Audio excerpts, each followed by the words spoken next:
Баршаңызға қайырлы күн достар, менің каналыма қош келдіңіздер. Бүгін сіздермен дәмі тіл үйіретін тәттінің түрі рогаликидің рецептімен бөлісетін боламын. Дәл осы рецептті міндетті түрде жасап көріңіздер. Видеоны өткізіп жіберместен соңына дейін қараңыздар. Ең алдымен електен өткізілген ұнымызға тұзымызды және қопсытқышымызды өлшеп қосамыз. Үстіне қаймағымызды бөлме температурасындағы сары майымызды қосып, жұмсақ қамыр етіп илейміз.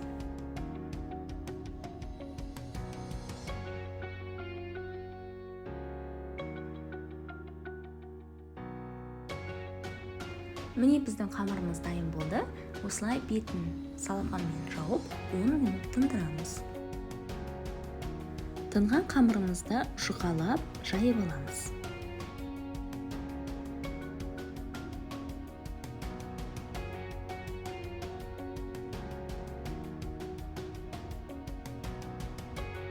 Бір жұмыртқаны осылай араластырып, қамырымыздың бетіне жағып шығамыз.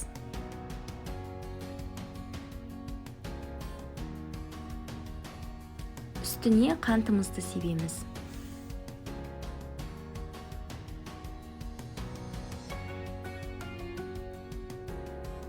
Жайылған қамырымызды үшбұрыштап, бірдей етіп кесіп шығамыз.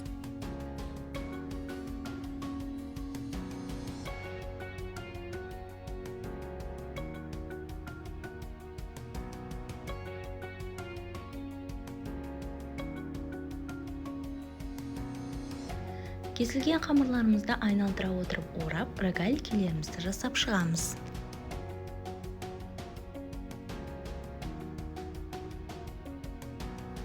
Барлық қамырларымызды дәл осылай жасап шығамыз.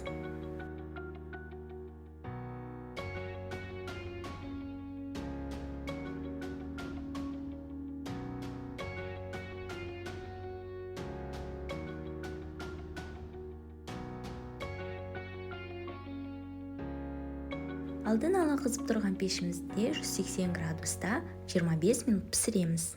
Міне біздің рогаликилеріміз дайын болды. Осылай үстіне қойылтылған сүтті, яғни сгущенкаға құйып ұсынсаңыздар болады.